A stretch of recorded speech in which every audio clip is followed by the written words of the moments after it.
sentence of this court and the judgment of the law that you be sentenced to death for the first-degree murder of Sergeant Gary Morales.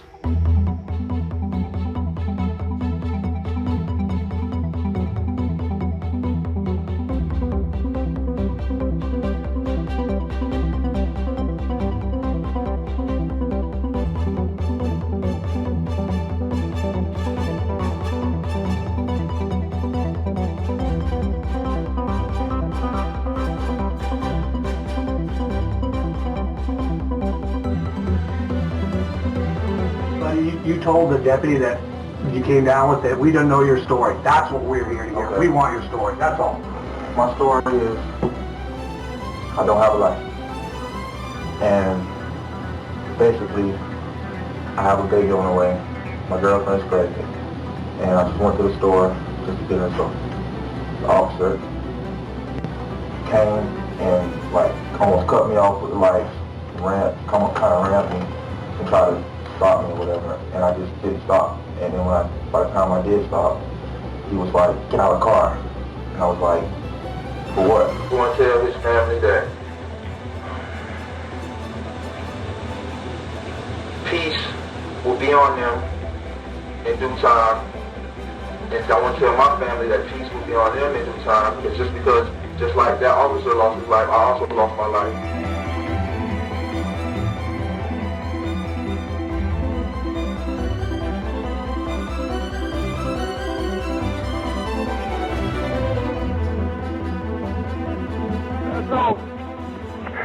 Sergeant, LP, we need help.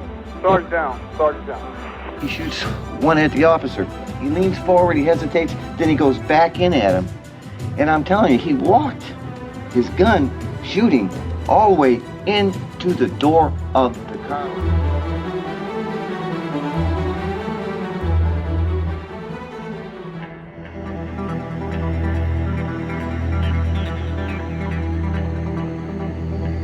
We start briefing at 6:30 in the morning, and at that point we're given any information as far as what's going on in our zones in our areas, and at that point we're assigned to work our zones. And what zone were you assigned to back in February 2013? I was assigned to Zone 8. And who was your supervisor? We know kind of how the hierarchy of the agency works. Who was your supervisor on that day? Sergeant Gary Morales. Okay, now were you aware that Sergeant Morales had gathered your group together to discuss basically an operational plan for that particular morning? Yes. All right, were you present for that meeting, or were you somewhere else when that initial meeting occurred? When the initial meeting occurred, I was responding to a call that I was dispatched to.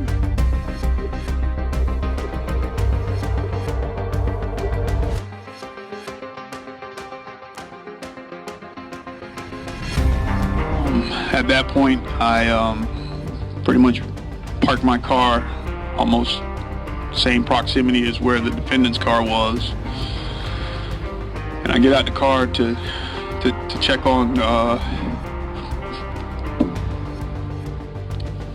Okay, just tell us, where was Gary in the car? At that point, I get out to check on Sergeant Morales to see what his condition was at that point. And where was he seated? Where was he seated in his vehicle? In the driver's side. And how was he positioned? Was he completely in the car? Was he partially out of the car, best as you can recall? Best as I can recall, he was completely in the car.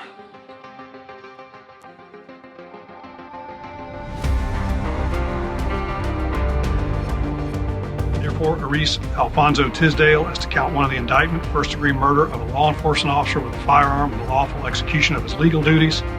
It is the sentence of this court and the judgment of the law that you be sentenced to death for the first-degree murder of Sergeant Gary Morales. It is further ordered that you, Erice Alfonso Tisdale, be taken by the Sheriff of St. Lucie County to the Florida State Prison and there be kept in close and secure confinement until the date of your execution is set. It is further ordered that on such time as scheduled by the Governor of the State of Florida, at the place of execution named in the Governor's warrant of execution, you be put to death. You are hereby notified that the judgment of conviction and sentence of death are subject to automatic review by the Supreme Court of Florida.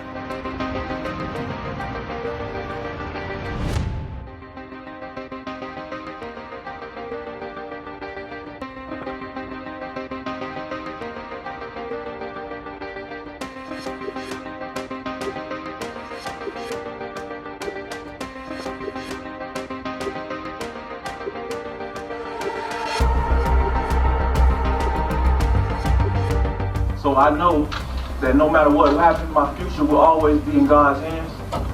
And no matter what, one day I will walk free, and that is by the grace of God. And it's through the true justice, which is justice is a gift to all mankind, which is freedom, forgiveness, and faith. Therefore I know that that is the reason why I'm still alive today, and that is the reason why I have a voice to speak.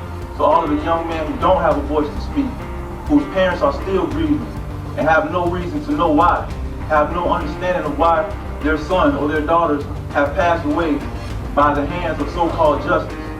Therefore, when I walk free, I will be a voice to all the young men who have no voice, all the young men who have no understanding of why they can walk the street and be harassed.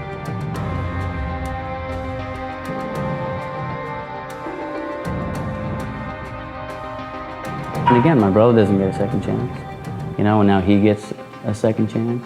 I mean, it stinks. God bless everybody, and I just hope that everything works out for the better. Thank you.